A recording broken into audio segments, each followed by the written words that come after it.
Bienvenue dans votre émission L'influence par Béatrice Potoni et aujourd'hui je reçois le beau, le magnifique T-Stone.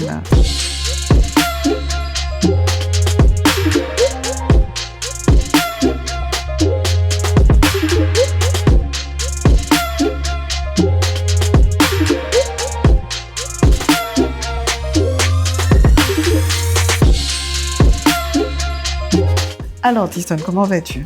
Ça va super, on est bien reçus, t'as vu. Donc, merci beaucoup, ça va. Alors tu connais le principe de l'émission? Oui, j'ai vu. Ouais. Il faut que je te fasse jurer sur un objet et j'ai choisi pour toi, alors bon, vous allez dire qu'elle a fait dans la facilité, j'ai choisi pour toi mon téléphone portable. Est-ce que tu devines pourquoi? Tu devines? Est-ce que tu fais... Texto, les gars, texto. Je me suis dit, est-ce qu'il va comprendre la subtilité? Je n'ai pas eu besoin de te dire, tu as vu? Alors, c'est mon téléphone portable. Je n'ai pas fait jurer sur le tien, c'est trop facile. D'accord. Mais là, tu as la responsabilité de jurer sur mon téléphone. Faut dire que la vérité. Toute la vérité, que la vérité. On est d'accord? On est d'accord. Allez, hop. Je jure de dire toute la vérité, rien que la vérité. Parfait, il a juré sur mon téléphone, attention. Bon, T-Stone, c'est ton vrai prénom? Non, je m'appelle Stéphane. Stéphane, c'est joli. Si Stéphane, j'aime bien. Pourquoi T-Stone alors? Pourquoi T-Stone? J'ai un grand cousin qui se faisait surnommer Stone. Oui. Jusqu'à l'heure actuelle. Et du coup, quand ses amis venaient à la maison, ils ont pris l'habitude de m'appeler Petit Stone, Petit Stone. Donc du coup, quand je suis arrivé peut-être au collège, j'ai synthétisé, c'était T-Stone, donc en créole, T-I, plus loin Stone. Et quand j'ai commencé la musique, j'ai vraiment synthétisé pour que ce soit en mode international. J'ai retiré le I, mais ça garde la même prononciation qu'en créole. C'est sympa, c'est marrant de savoir l'origine de ton petit surnom. Enfin, ton nom d'artiste, c'est même pas ton surnom, qui à la base était ton petit surnom T-Stone. Mais maintenant, ça m'a été donné, ça m'a été donné par les amis de mon cousin. Et voilà, c'est resté comme la plupart des surnoms. Alors, moi, j'ai regardé tout à l'heure ton clip texto et Quoi? Pourquoi tu rigoles déjà? Je sais pas, je sens Guy arriver. Donc, moi, je me suis dit... Alors, personnellement, on m'a jamais largué par texto, mais pourquoi texto? Parce que c'est... déjà, c'est une histoire vraie. Et j'ironise un peu le courage de l'homme. C'est difficile de mettre un terme à une relation. Surtout aujourd'hui, on vit avec nos téléphones, nos cellulaires H24. On choisit la facilité. Envoyer un texto, c'est vrai que ça nous permet de pas faire face à la personne et pas forcément voir qu'on fait souffrir la personne, tu vois. Parce que c'est dur de dire à la personne, je veux plus rester avec toi. Et tu sais que ça fait mal à la personne, tu vois. Donc, c'est la facilité. On choisit la facilité. Donc, j'ironise vraiment, je parle de ça. Je parle de la difficulté de mettre fin à une relation. Ça a été mon cas et je pense que c'est le cas de pas mal de personnes. Oui, il n'y a pas que les hommes qui envoient des textos de rupture. Alors, tu dis que c'est une histoire que tu as vécue. Donc, tu as quitté quelqu'un par texto. Par lâcheté, en fait. C'est ce que tu es en train de me dire. C'est ça? C'est pas tout à fait ça, mais c'est un peu ça. Et du coup, c'est vraiment un hommage à ça, à cette relation. Et puis voilà, je me lâche dans le morceau. Donc ceux qui n'ont pas encore écouté, je vous invite à l'écouter. Oui, exactement, on apprend plein de choses. Est-ce que toi, par contre, tu t'es déjà fait larguer par texto? Bonne question, je m'en rappelle pas. Là, comme ça, je m'en rappelle pas. Donc, je sais pas, je crois pas. Mais c'est vrai que c'est compliqué de savoir qu'on fait souffrir quelqu'un et indirectement, oui, ça fait mal, quoi. Oui, d'accord. Oui, c'est vrai, c'est ce que tu expliques un petit peu dans la musique. Très bien. Alors aujourd'hui, cette histoire est derrière toi puisque tu as largué cette personne par texto. Donc aujourd'hui, c'est quoi ta situation amoureuse? Je suis en couple, j'ai toujours été en couple, moi. Avec la musique, j'ai toujours aimé... Ah non, mais moi, je parle pas de la musique, là. Je parle de toi. Est-ce que tu es à nouveau en couple? Puisque tu as eu une rupture, donc maintenant, tu es en couple, c'est ça? Je suis bien comme je suis. N'oublie pas que tu as dit que tu jures sur mon téléphone. Non, j'ai répondu... Là, je sens que tu bottes en touche. Non, j'ai répondu tranquille. Bon. Est-ce que tu peux nous parler de Polydor? Oui. Déjà, c'est une grande fierté. Parce que on s'y attendait pas déjà. Et puis pour notre musique, pour nous, on est content, on est fier, on se dit que on est reconnu. Ouais. Et ça nous donne l'opportunité d'avoir beaucoup plus de moyens, de pouvoir exporter notre musique à un plus large public et à se faire entendre, se faire écouter. On a une histoire qui est compliquée, qui est difficile. Il faut savoir aussi que beaucoup de sonorités viennent de chez nous. Donc, on a beaucoup de choses à prouver et en même temps, on a beaucoup de choses à rattraper. Donc ouais, c'est l'opportunité. C'est pas que pour moi, c'est vraiment pour toute mon équipe, pour les Antillais, pour tout le monde. C'est une fierté pour tout le monde. Et comment ça se passe justement avec ce label? Ils vous appellent? Comment ça se passe ou... Moi, les 2 fois où j'ai signé en major, ils nous ont contactés, je crois, sur Instagram. Hein. Ah ouais? Ouais, après, c'est mon manager qui prend le relais. Mais essentiellement, ouais, c'est eux qui viennent à nous et on est très, très flattés, très contents de pouvoir avoir cette opportunité. Oui. Donc, tu dis que ça te donne plus de moyens de pouvoir faire des choses. Ça se répercute comment si... Déjà, les studios. Les séances studios sont... on n'a pas les mêmes studios. On peut faire des séminaires et engager peut-être 4-5 personnes avec nous, dont un compositeur, un beatmaker, un top liner, enfin bon, bref, peu importe. Et on se met une semaine, enfin c'est du budget aussi, tu vois, on se met une semaine dans une villa et on fait du son. Les entrées en playlist, pour avoir des streamings un peu plus rapidement, on a beaucoup de choses, les médias, les entrées en médias, la promo, tout change en vrai parce que les moyens sont pas les mêmes. Même les collaborations avec des beatmakers de renommée, des artistes internationaux, tout ça c'est à portée de main. Donc on est content, on est fiers et on va rendre fier la Guadeloupe. Hein. C'est super. Est-ce qu'il y a des feats qui sont prévus justement? Oui, il y a toujours de belles préparations. C'est vrai? Au show, oui, c'est vrai.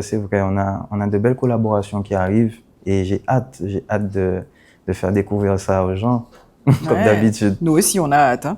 Bon, après Texto, on va voir ce qui va se passer. T'as aimé Texto? Ah, moi, j'ai beaucoup aimé. Ça m'a un peu fait penser à moi, quelque part. On dirait que t'attendais la question. Ouais. J'ai vu, tu vois, c'est maintenant toi qui me poses des questions. Ça m'a un petit peu fait penser à moi, mais c'était drôle. On parle beaucoup d'influence et j'ai vu que tu étais beaucoup sur les réseaux sociaux.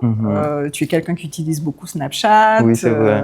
C'est pour moi, en fait, Snapchat, c'est le réseau pour moi plus facile à utiliser. C'est-à-dire, c'est la proximité avec mes supporters, les gens qui me suivent d'ailleurs. Gros merci parce que c'est d'abord sur Snapchat que je teste mes sons. D'accord.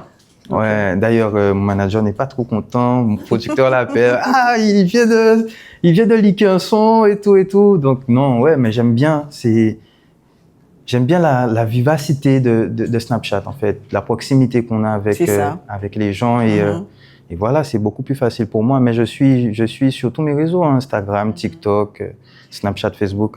Alors, ce que tu aimes sur Snapchat, c'est surtout la proximité avec ta communauté. Ouais. Tu as une grosse communauté sur Snapchat? Ouais, un peu. Je crois qu'on est à 70 000 followers. Quand même, ouais. c'est bien. Ça va. Et tu partages tout avec eux? Ouais, ce que je mange, mon réveil. Ouais, tout. Des fois, j'ai des idées farfelues. J'aime beaucoup faire des top lines.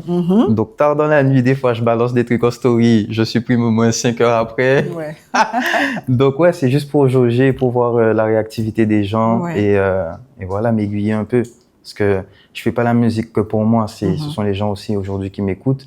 Et j'aime bien leur donner l'opportunité de me driver. D'accord. D'ailleurs, j'avais vu une fois sur les réseaux, il y a quelque temps déjà, un petit bad buzz, enfin qui n'en était pas un pour moi, mais j'ai vu qu'il a été interprété, très mal interprété sur les réseaux. Je pense que tout le monde a reçu ça. Ouais, où tu dansais avec ta maman, c'est ça? Ah, c'est ça. C'est ça, il y a tu ça. parles de ça parce que tu pensais que je parlais encore de l'autre, mais bon, on va parler de l'autre avant, on va parler de maman après, alors. Comme tu veux. Non, on va parler de celui-ci, alors. C'était quoi cette histoire? Dans la station-service? Oui.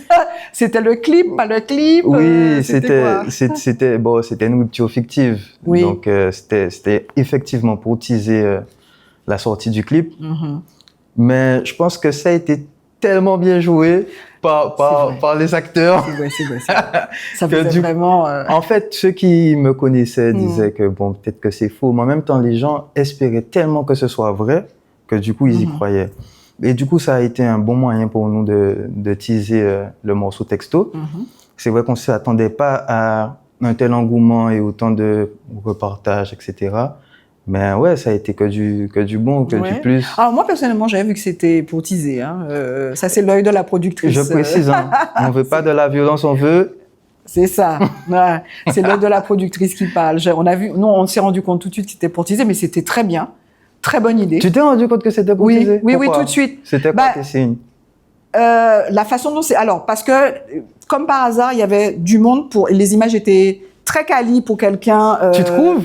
Ah oui, j'ai trouvé que c'était mal filmé. Hein. Ah ouais, mais c'était tellement stratégique, c'était trop stratégique. J'ai dit, mais en plus, nous, faut dire aussi que nous, on regarde beaucoup ce que font les autres. Les Américains, nous, sur le média, on regarde beaucoup ce que font les gros médias et ce que font les artistes qui sortent. Et souvent, on voit maintenant cette méthode de teasing. C'est vrai. Donc, on s'est dit, très bien. Super, là c'est un bon tease, là c'est super. Ouais, donc non, moi je elle a cassé le téléphone, donc ça faisait un peu réel. Après il y a eu des petits couacs, il y a eu des petites erreurs, mais c'était fait en one shot, donc c'était compliqué de tout faire parfaitement. En plus il y avait du monde, c'était à la station-service du Gosier, il y a énormément de monde, donc on essayait d'être sérieux. En même temps, moi, j'avais envie de rire. Non, c'était compliqué. Non, mais c'était super. C'était une belle expérience. J'ai trouvé ça très, très bien. Et franchement, félicitations d'avoir imaginé ça et de l'avoir fait. C'est super. Big up à mon manager. C'est lui. C'est lui derrière tout ça. C'est super. Et pourquoi j'ai commencé à parler de l'autre buzz? Dis-moi. C'était avec ta maman parce que je voulais te parler en fait de la famille. Je voulais rebondir un petit peu sur la famille puisque j'ai vu que tu étais quand même très famille et surtout très maman. Ah ouais. Alors, où est le papa? Et le papa est là. Ah, il est là. Il est là. Ah, d'accord. Mais tu es très maman. Ouais, je suis très maman. Mais en fait, mon père, il est plus dans la stratégie, il est plus dans l'ombre. Il est plus dans l'ombre, oui. Il va pas aimer se montrer et tout. Mais ma mère, elle aime beaucoup tout ce qui est strass et paillettes. Ma mère est dans Game Ball Star. Donc, les gars, non, elle aime ça. Donc, je sais pas, c'est naturel. Et puis, on a toujours eu ce jeu-là. C'est pas quelque chose que je fais volontairement où je prends mon téléphone et je me snap avec ma mère parce que ça va faire des vues, tu vois. C'est vraiment comme ça qu'on vit, c'est comme ça qu'on montre notre amour et voilà, je fais pareil avec mon père, hein. C'est juste que bon, mon père n'est pas réseau, je vais pas l'afficher, mais j'ai les mêmes vidéos avec mon père, tu vois. Ouais. Et je suis le seul enfant de mes deux parents. Tu es fils unique. Fils unique, enfant unique même. Du coup, quand il y a dit, c'est Pinel Asiayo. Ben oui. Donc ouais, je suis très famille, j'ai été élevé avec eux. Et avec mes grands-parents qui habitent aussi sur le terrain familial.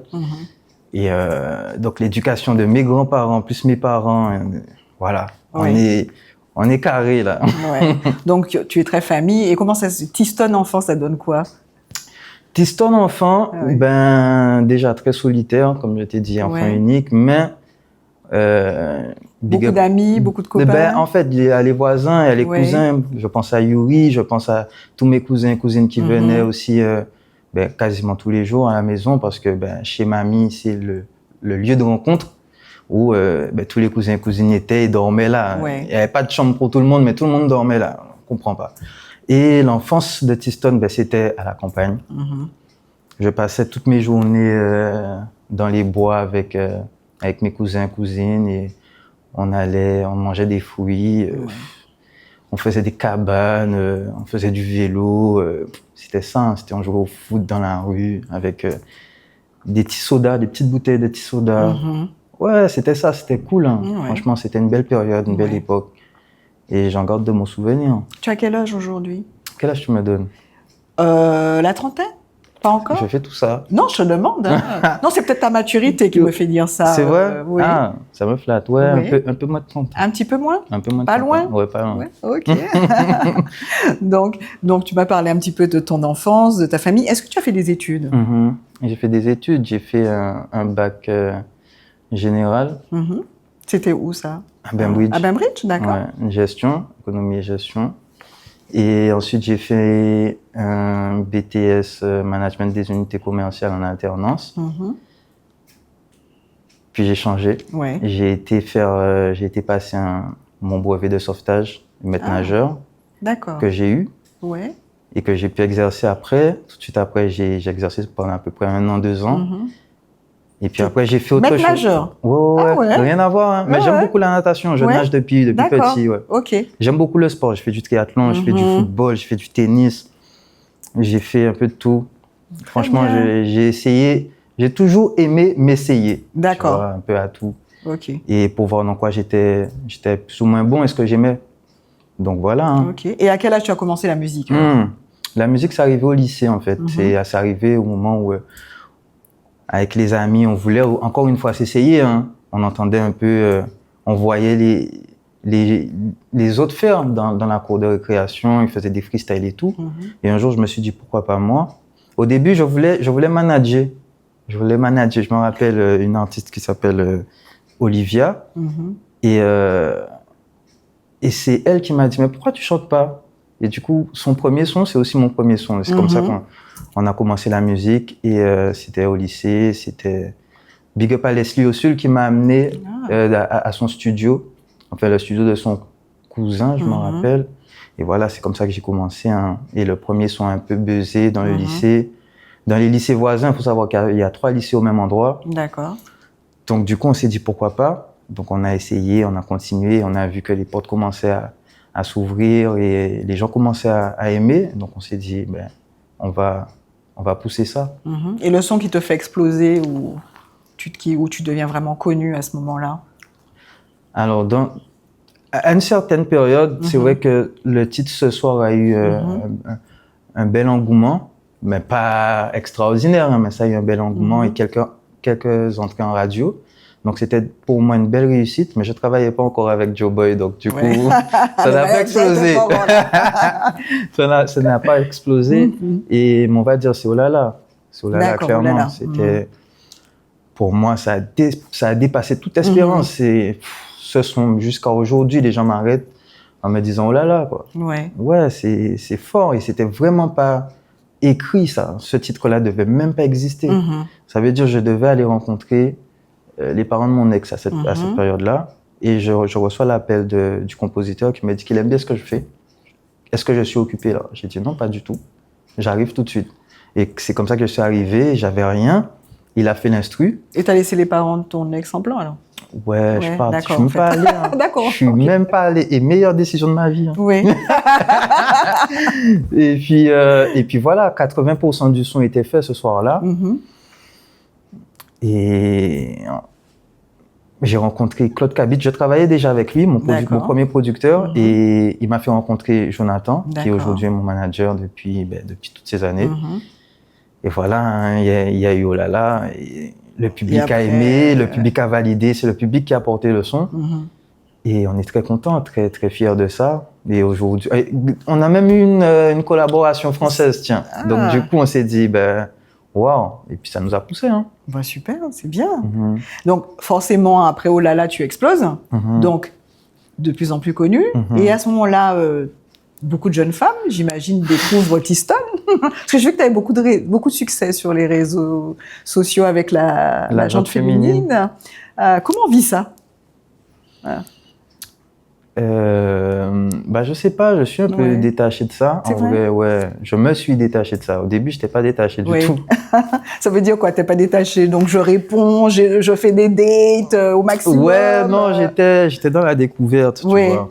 J'étais dans la découverte un peu comme tout homme qui se cherche et qui voit qui commence à plaire.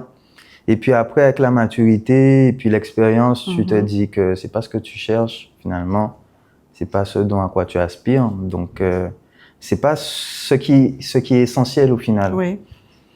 Donc les femmes c'est bien, c'est très bien, et elles écoutent ma musique tant mieux, elles me font vivre, tu vois. Et je les aime pour ça et voilà. Aujourd'hui tu es un homme rangé. Ouais, je suis bien dans mes baskets là. D'accord, ok. Donc ça répond. Je l'ai pas toujours été, je suis pas fier. Hein. Pardon à celles qui ont souffert. Oui. T'as fait souffrir beaucoup de filles, beaucoup de jeunes femmes. Je dirais pas beaucoup, non, mais involontairement. Involontairement. Quand même, ouais. Aujourd'hui, ta priorité, c'est quoi? La musique, ta vie personnelle? Ma carrière, ouais. Ta carrière, Ma carrière, ma famille, ma paix. Oui. Et le travail, hein. Beaucoup de sport aussi en ce moment. Ouais, j'ai repris là. Et puis voilà, j'essaie d'avoir un quotidien assez sain et un bon entourage pour rester stable et bien dans mes baskets pour pouvoir honorer mes objectifs. Voilà. Et comment tu travailles justement cette paix intérieure cette vie-là? Comment? Qu'est-ce que tu fais? Beaucoup de sport?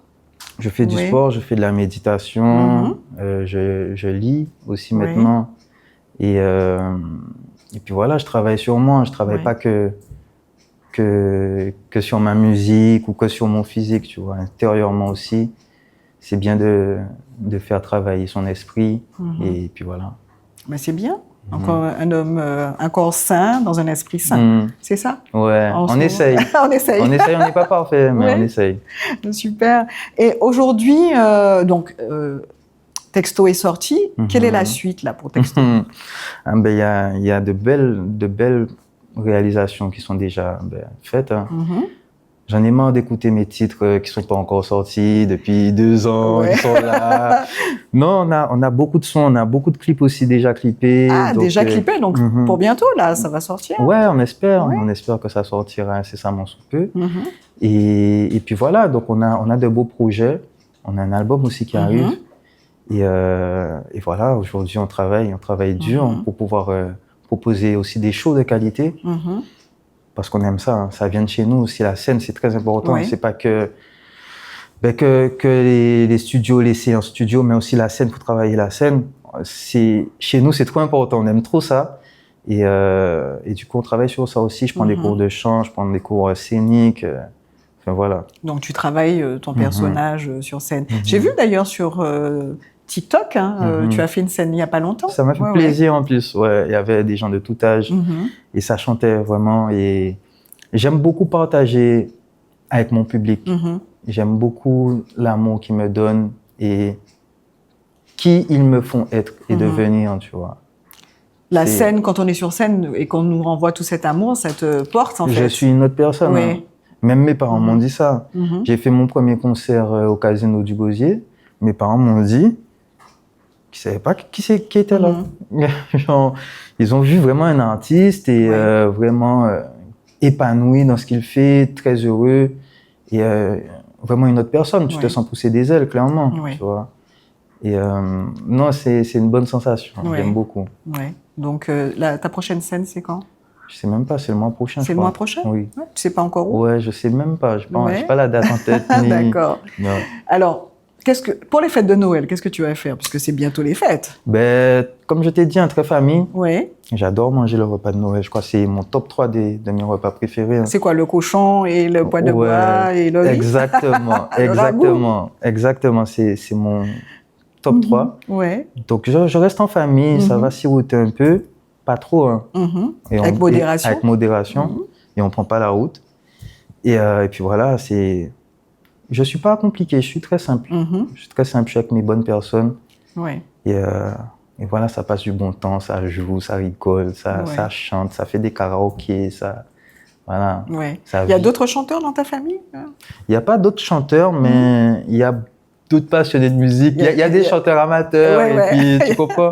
Et puis mon amour pour la musique vient, je pense, de là aussi. J'ai beaucoup d'oncles musiciens. Je pense à mon oncle Julien, mon parrain. Je pense à tonton Patrick, tiens. Enfin, voilà. Ça vient de là aussi. Ma mère adore le carnaval, donc peut-être que je défilais avec elle. J'étais encore dans son ventre. Donc l'amour de la musique vient aussi de ma famille, vient de là. Et je peux pas te dire vraiment. Voilà. D'accord. Qu'est-ce qu'on peut te souhaiter pour la suite? Du bonheur. Du bonheur. La santé. Oui. Parce qu'avec la santé, déjà, on fait tout. Et du succès. Hein, du succès, des scènes. Ouais, des scènes. Et puis de l'épanouissement. Écoute, je te souhaite tout ça pour la nouvelle année 2025. Merci beaucoup à toi aussi, je te souhaite ça. Et de l'argent aussi. Oui, surtout. Des streams, des singles d'or, de diamants et tout. Non, on est... Ouais, c'est ce qu'on veut. Ouais, super. Écoute, on te souhaite tout ça. Merci beaucoup. On se reverra en 2025, j'espère. Avec et plaisir. Puis tu me diras combien de scènes tu as fait, combien d'argent tu as gagné, tout ça. Ok. Avec plaisir, Béatrice. Ok. Merci. C'est moi qui te remercie. À très bientôt. À bientôt. C'est terminé. C'était l'influence par Béatrice Potoni. On était avec Stéphane Tiston. Vous avez retenu. Très bien. Je vous dis à bientôt pour une nouvelle émission. Et surtout, n'oubliez pas, abonnez-vous à la chaîne.